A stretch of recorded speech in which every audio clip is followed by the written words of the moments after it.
Ibu semuanya, Tuhan berkati semuanya dalam keadaan baik-baik dan sehat-sehat semuanya. Nah, malam ini kita akan baca sama-sama atau saya bacakan di dalam kitab Matius 5 ayat 13 sampai 16 yang berbicara mengenai terang dan garam. Ya, garam dunia dan terang dunia. Ayat 13. Kamu adalah garam dunia. Jika garam itu menjadi tawar, dengan apakah ia diasinkan? Tidak ada lagi gunanya selain dibuang dan diinjak orang. Markus 9 ayat 50, Yesus berkata, garam memang baik. Tetapi jika garam menjadi hambar, dengan apakah kamu mengasinkannya? Hendaklah kamu selalu mempunyai garam dalam dirimu dan selalu hidup berdamai yang seorang dengan yang lain. Saya renungkan garam. Yesus mengatakan garam itu harus kamu pertahankan tetap asin. Garam itu harus ada di dalam diri kita. Nggak boleh hambar, nggak boleh tawar. Kalau tawar, kalau hambar nggak ada gunanya. Karena itu akan dibuang dan diinjak orang. Ya. Jadi saya seringkali kalau ketemu sama leader di sini atau volunteer, saya selalu memberitahukan kepada mereka,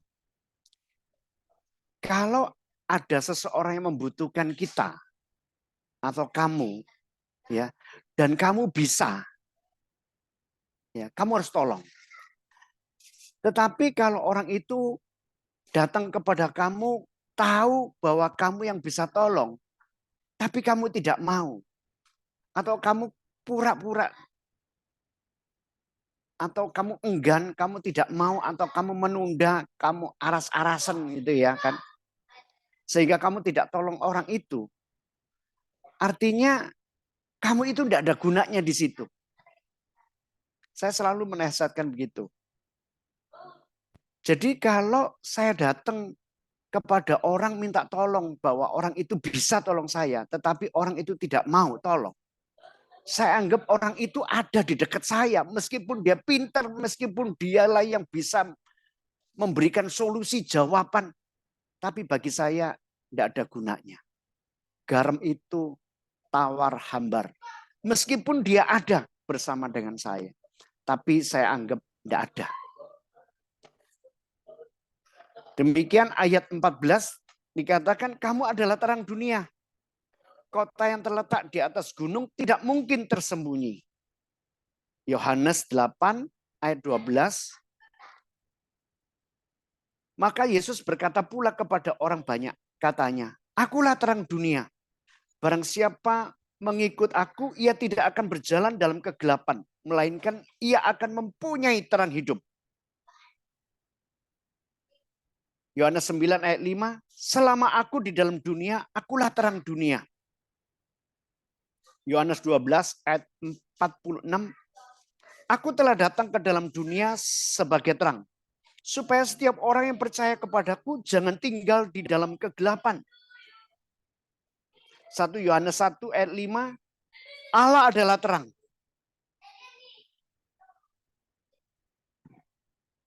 Dan di dalam dia sama sekali tidak ada kegelapan. Jadi sekarang saya tahu bahwa saya harus menjadi terang dunia. Tetapi saya tidak bisa memancarkan terang itu dari dalam diri saya. Karena saya bukan terang itu. Sebentar ya.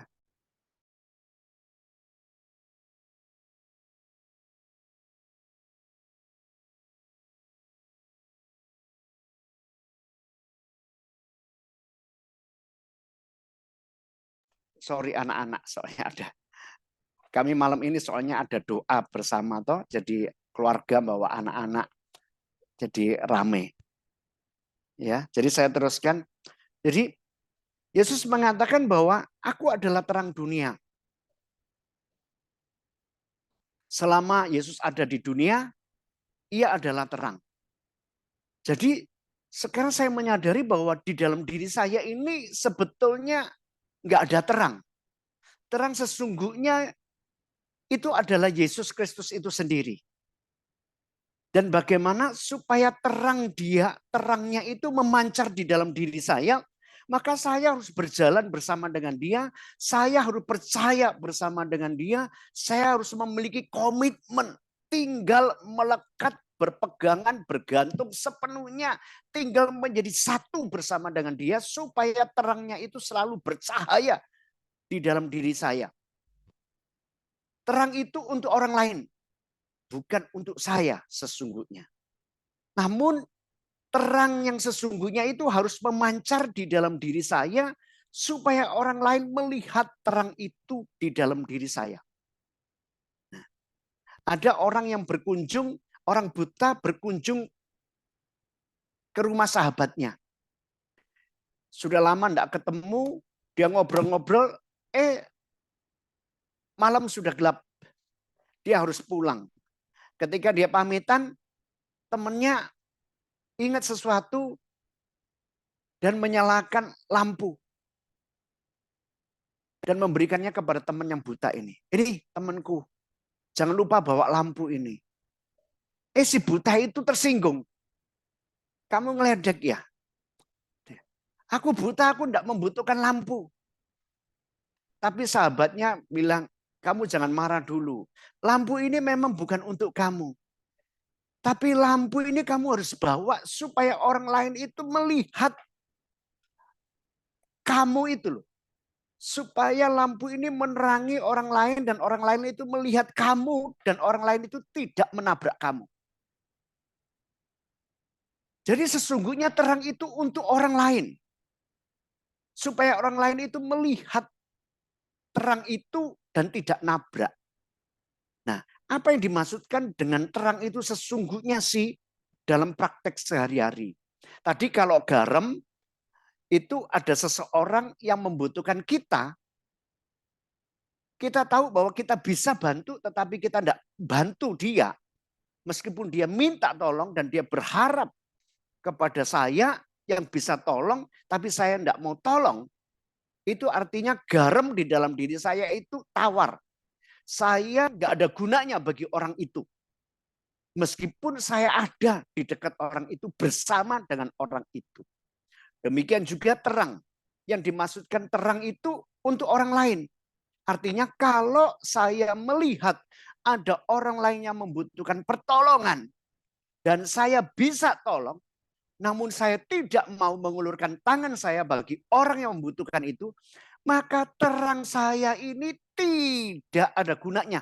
Terang saya ini ibaratnya terang tapi saya tutupin. Gitu. Tidak berguna. Terang saya tidak bercahaya buat orang lain.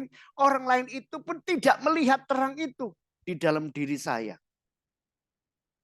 Ya, itu yang dimaksudkan. Jadi kamu adalah terang dunia. Kota yang terletak di atas gunung tidak mungkin bersembunyi.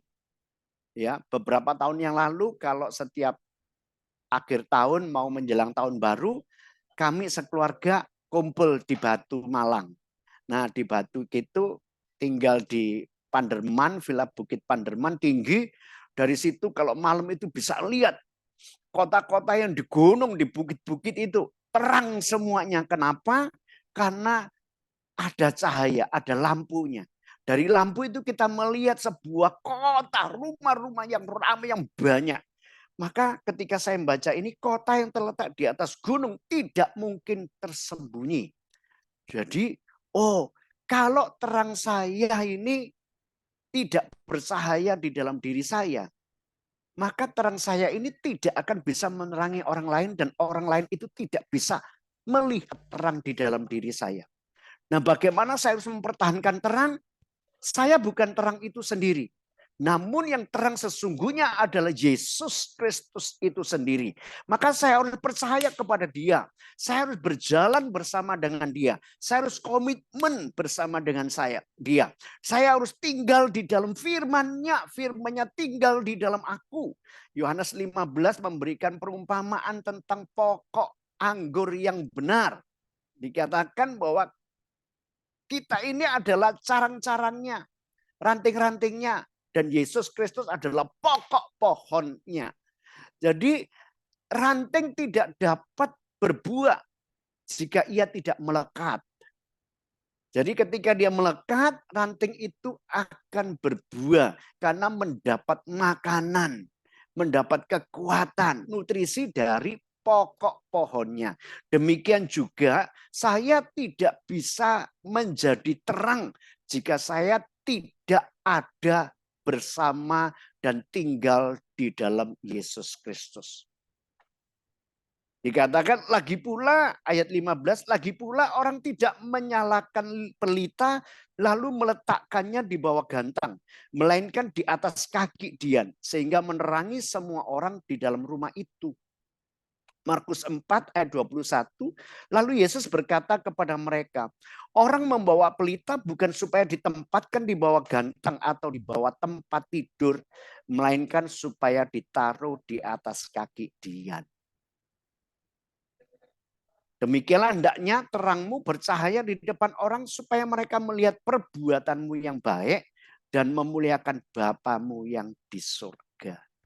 Jadi terang yang menyala di dalam diri kita itu adalah terang daripada Kristus, terang daripada Allah Bapa, sehingga ketika orang lain melihat terang itu, mereka memuliakan Bapa.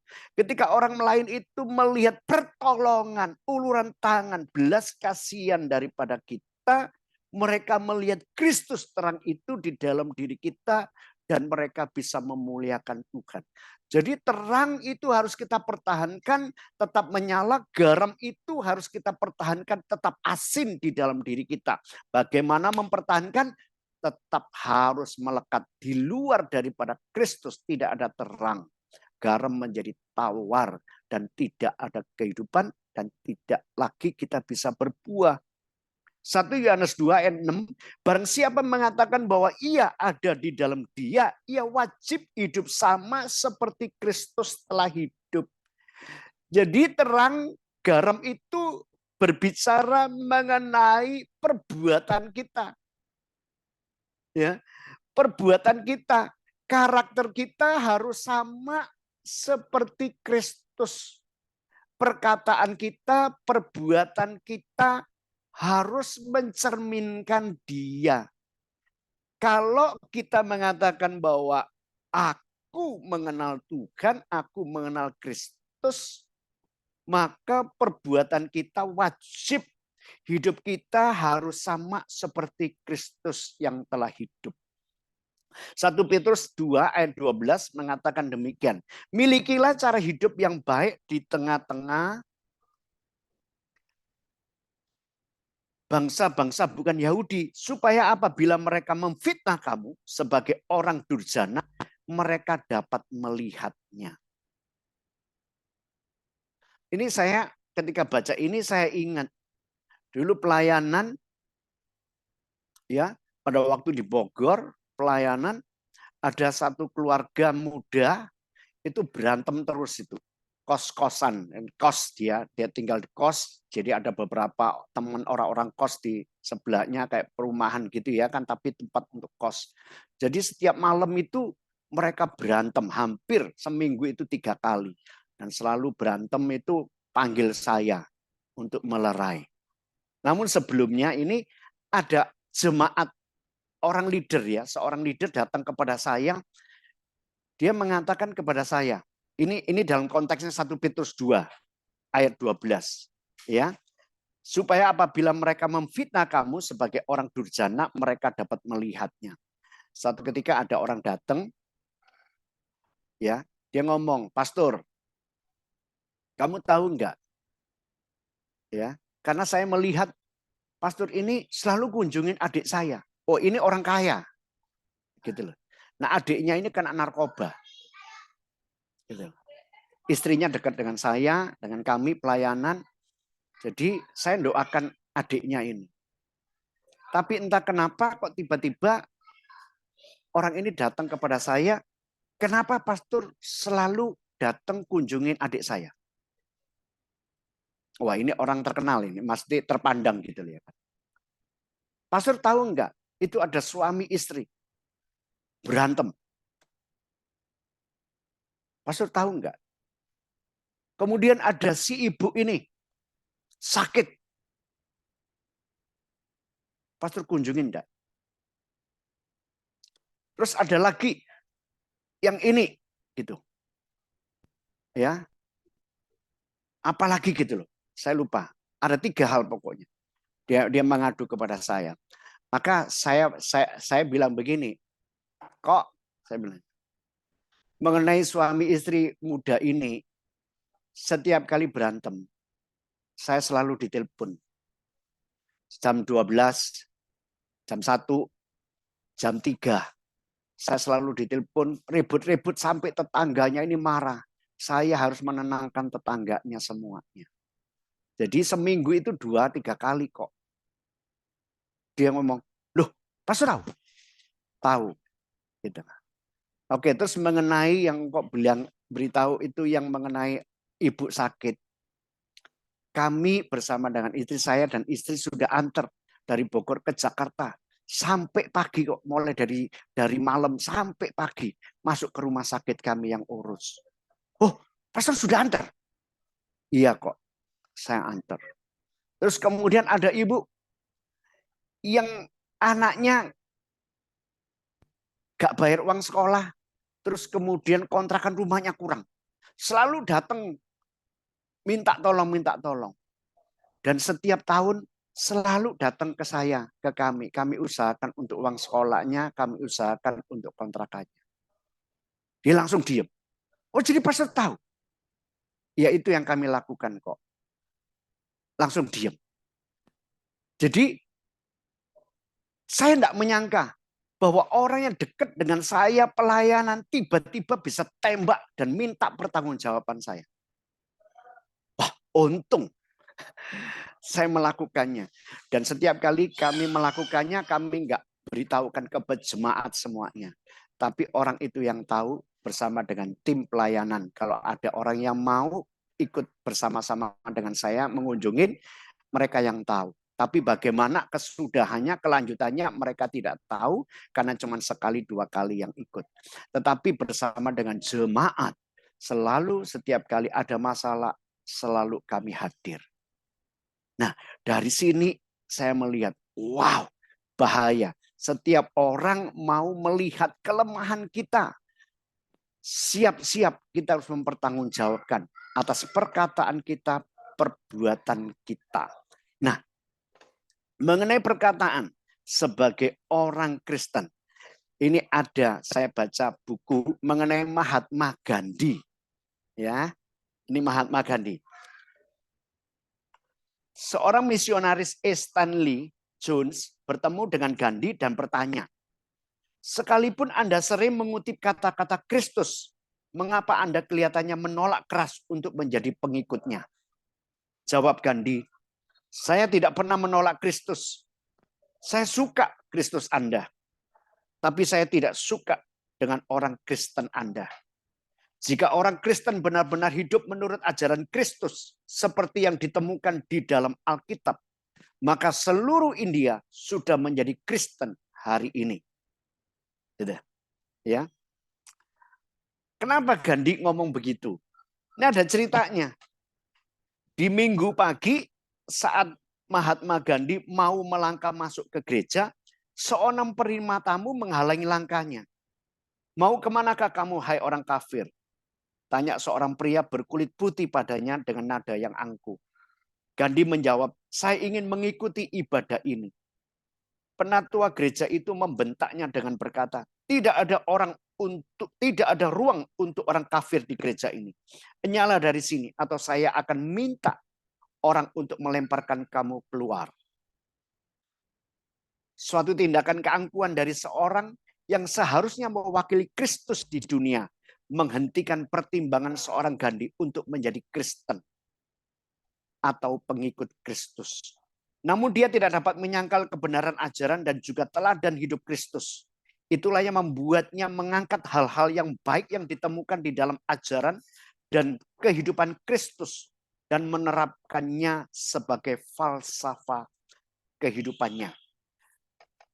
Juga Gandhi pernah berkata kepada seorang misionaris yang lain, cara paling efektif untuk penginjilan adalah hidup di dalam Injil. Menjalaninya dari awal, pertengahan, dan akhirnya. Bukan hanya mengkhotbahkannya, tapi hidup menurut terang itu. Jika Anda melayani orang lain dan Anda minta orang lain untuk melayani, mereka akan mengerti. Tapi jika Anda hanya mengutip Yohanes 3 ayat 16 dan meminta mereka untuk meyakininya, hal itu sama sekali tidak menarik bagi saya. Dan saya yakin orang lain juga tidak akan tertarik. Injil itu lebih kuat kuasanya saat dipraktekkan ketimbang dikhotbahkan. Bunga mawar tidak perlu berkhotbah. Ia hanya perlu menabarkan bau wanginya. Aroma itu adalah suatu khotbah tersendiri. Aroma kesalehan dan kehidupan spiritual jauh lebih halus dari wewangian bunga mawar. Wow. Jadi menjadi terang, menjadi garam. Bukan cuman ngomong, tapi harus disertai tindakan. Kadang perkataan kita tidak menjadi terang bagi orang lain. Seandainya perkataan penyambut tamu itu baik bagi Gandhi, maka benar perkataan Gandhi, Mahatma Gandhi, bahwa seluruh India sudah menjadi Kristen. Jadi oleh karena perkataan itu menghancurkan banyak orang. Memisahkan orang daripada Kristus. Nah, ini perkataan. Ada cerita mengenai perbuatan. Nah, saya bacakan setelah itu saya akan akhiri. Ini saya ambil dari buku Seeds of Inspiration, karangan Esther Idayanti. Jadi judulnya Beban. Saya akan bacakan. Suatu siang, Sadhu Sundar berjalan di Himalaya bersama temannya. Cuaca sangat buruk dan dingin. Temannya memperingatkan bahwa mereka harus tiba di tujuan sebelum malam. Ketika mereka melalui jalan setapak di atas jurang kecil, mereka mendengar rintihan. Seorang pria telah jatuh dan terluka parah. Teman Sadhu berkata, jangan berhenti. Tuhan telah menempatkan dia dalam karmanya. Ia harus menyelesaikannya sendiri. Mari kita bergegas sebelum kita juga mati. Sebelum malam tiba, kita harus sampai ke tempat itu. Jadi temannya mengatakan, jangan berhenti. Tuhan telah menempatkan dia dalam karmanya. Ia harus menyelesaikannya sendiri. Mari kita bergegas sebelum kita juga mati. Tetapi Sadhu menjawab, Tuhan mengirimkan aku ke sini untuk menolong saudaraku ini. Aku tidak bisa mengabaikannya. Sementara temannya melanjutkan perjalanan. Sadhu menolong pria itu dan menggendongnya. Dengan susah payah ia menembus kegelapan dan salju yang menebal sampai hampir pingsan kelelahan. Akhirnya ada cahaya lampu. Namun mendadak Sadhu tersandung. Sadhu berlutut dan berusaha untuk menyingkirkan salju. Ternyata ia tersandung oleh tubuh rekannya yang mati membeku. Sadhu selamat justru karena ia menolong pria asing itu. Dengan menggendong beban berat, Sadhu berkeringat. Dan ketika tubuh Sadhu bersentuhan dengan tubuh pria itu, tubuh mereka berdua menjadi hangat. Lama setelah itu, seorang murid bertanya pada Sadhu, apa hal yang paling sulit dalam dunia ini? Sadhu menjawab, tidak memiliki beban untuk dibawa. Jadi seorang murid Sadhu bertanya kepada Sadhu, apa hal yang paling sulit dalam dunia ini? Sadhu menjawab, tidak memiliki beban untuk dibawa. Memiliki beban ternyata membuat kita hidup. Dan pengorbanan kita bagi orang lain justru ternyata menolong diri kita sendiri. Wow. Apakah yang dimaksud beban? Belas kasihan. Perbuatan kita harus nampak.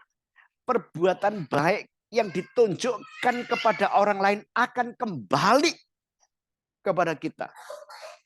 Ada cerita ibu yang bakar pembuat bakery, ya, ibu pembuat bakery.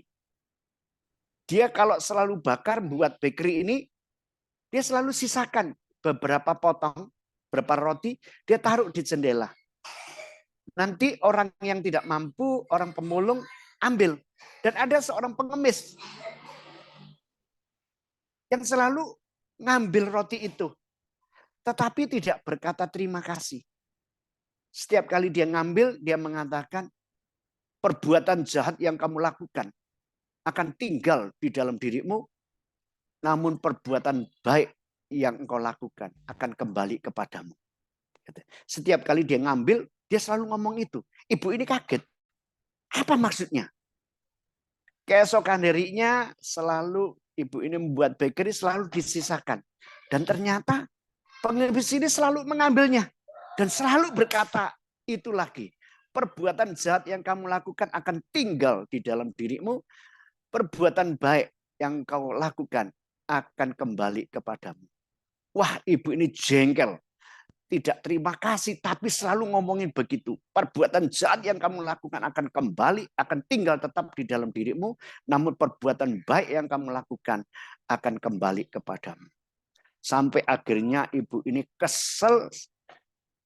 Entah kenapa pikirannya dirasukin setan atau apa ya. Dia kesel, mulai buat roti, mau dikasih racun. Sudah dikasih racun, diadon, dipanggang. Tapi ketika mau jadi, mau ditaruh, dia kaget. Apa yang aku perbuat ini? Kenapa aku mau meracunin orang ini? Waduh, dia kaget, dia gemeter. Akhirnya dia hancurkan roti itu, dia buang. Dia buat yang baru. Dia taruh kasih di jendela. Pengemis itu ngambil lagi. Perbuatan jahat yang kamu lakukan akan tinggal di dalam dirimu. Perbuatan baik yang kau lakukan akan kembali kepadamu. Waduh, jengkel lagi. Wih, kenapa aku tadi tidak racunin kamu aja? Tapi lewat waktu itu. Tiba-tiba malam hari ada orang yang ketok pintu. Ibu ini buka, ternyata anaknya. Oh, ternyata anaknya ini sudah hilang berapa tahun. Gitu. Meninggalkan rumah. Jadi tinggal ibu ini seorang diri. Jadi ketika dia melihat ketok, buka pintu, ternyata anaknya. Waduh, dia kaget. Peluk anaknya. Terus ibu ini cerita, bagaimana kamu bisa sampai ke sini? Dia cerita, aku sebetulnya tidak bisa sampai ke sini. Aku jatuh di tengah jalan. Aku tidak kuat lagi. Tapi ada seorang yang membawakan roti. Dia mengulurkan tangannya dan memberikan roti. Dia mengatakan bahwa kamu lebih membutuhkan roti ini daripada aku. Lalu dia memberikan roti itu sambil berkata, perbuatan jahat yang kamu lakukan akan tinggal di dalam dirimu. Perbuatan baik yang kamu lakukan akan kembali kepadamu. Orang itu yang tolong saya, Mama. Waduh, seperti disambar petir Mama ini. Dia gemeter, dia menangis. Bayangkan, seandainya dia membuat pada waktu itu roti itu dicampur racun. Mungkin anaknya yang mati, bukan orang itu. Jadi, Sadhu Sundar mengatakan kepada muridnya, hal yang paling sulit dalam dunia ini, yaitu orang yang tidak memiliki beban untuk dibawa. Apa yang dimasukkan dalam beban yang harus kita bawa? Yaitu beban belas kasihan. Yesus selalu kemana-mana, kalau mau menyembuhkan, Alkitab selalu mengatakan, maka tergeraklah hatinya oleh belas kasihan. Maka tergeraklah hatinya oleh belas kasihan. Beban itu yang selalu dia tanggung. Dan beban itulah yang dia mau berikan kepada kita. Supaya beban itu memberikan kehidupan kepada kita. Apa yang kita lepaskan, kita akan mendapatkan. Apa yang kita beri, kita akan menerima kembali. Jadi ketika Tuhan mengatakan, hendaklah garam tetap asin di dalam dirimu, yaitu apa yang orang lain minta, lihat di dalam diri kita ketika orang membutuhkan pertolongan. kita harus mengulurkan tangannya. Tidak boleh berlambat-lambat, tidak boleh menunda-nunda. Demikian juga ketika kita lihat ada orang yang membutuhkan pertolongan, kita harus segera menolong. Tidak boleh berlambat-lambat. Ya, supaya apa? Supaya mereka boleh melihat terang Kristus di dalam kehidupan kita dan mereka memuliakan Tuhan. Jangan sampai perkataan, perbuatan kita ini menjadi batu sandungan buat orang lain. Sekarang kita melihat banyak itu video-video pendeta saling menyalahkan pendeta, saling membenarkan diri, seakan-akan adu ilmu, semuanya adu ilmu. Saya pertamanya dengar itu, waduh senang nih lihat. Tapi lama-lama merinding. Saya, maaf nih. Waduh, yang satu menonjolkan pengetahuannya, kehebatan, kebenarannya, menjelekkan satu ininya. Saya berpikir, kalau Tuhan mau mencegah pendeta satu ini, mungkin sudah dari dulu sudah tidak ngomong apa-apa. Tapi kenapa orang ini ngomong? Dianggap bisa menyesatkan banyak orang. Tapi apakah Tuhan butuh pembelaan? Apakah Tuhan tidak melihat segala sesuatu ini untuk mendatangkan kebaikan bagi dia? Tapi sekarang ketika orang lain bermunculan pendeta ngomong ini, ngomong semuanya lihat. Waduh, saya melihat, aduh sombongnya. Kesombongan itu, semua adu ilmu. Sepertinya Tuhan itu dia menjelaskan, Tuhan itu begini loh. Benernya begini loh, kamu salah begini. Wah, jadi saya melihat, waduh, ngeri ya. Dari dua pihak ini mengerikan sekarang.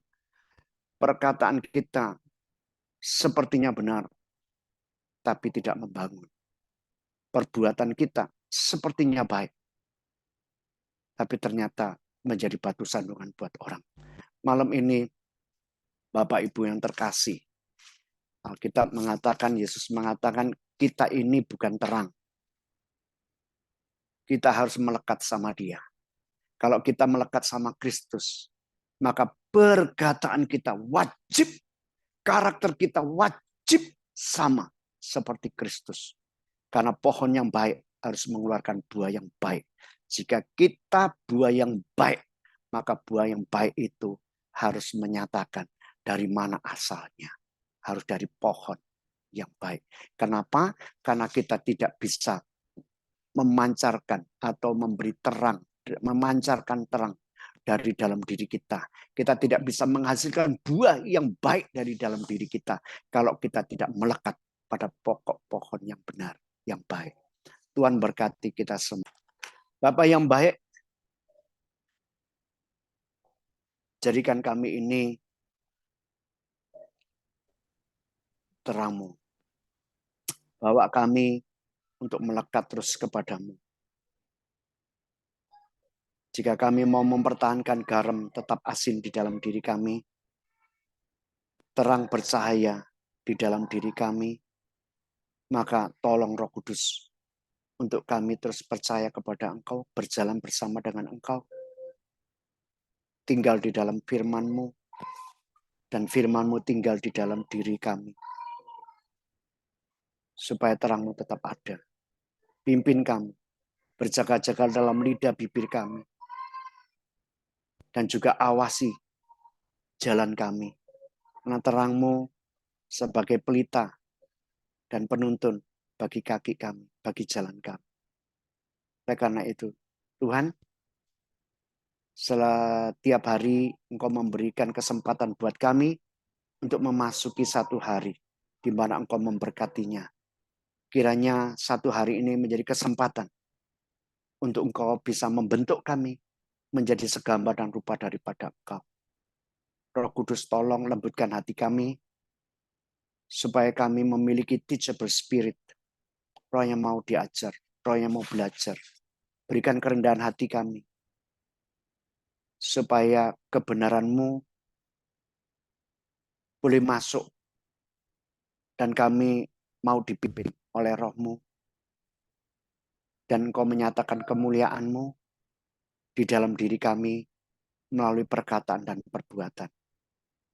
Ini doa kami yang kami naikkan dalam Kristus Yesus. Amin. Oke, thank you, Mbak Ayu. Amin, Silakan. amin, amin, amin. God bless all. Thank you. Baik, terima kasih Pastor Yakob yang sudah menyampaikan firman Tuhan malam hari ini untuk kita semua. Kita akan masuk ke diskusi. Saya beri kesempatan kepada Bapak Ibu yang ingin bertanya kepada Pastor Yakob atau yang ingin menambahkan. Silakan Bapak Ibu.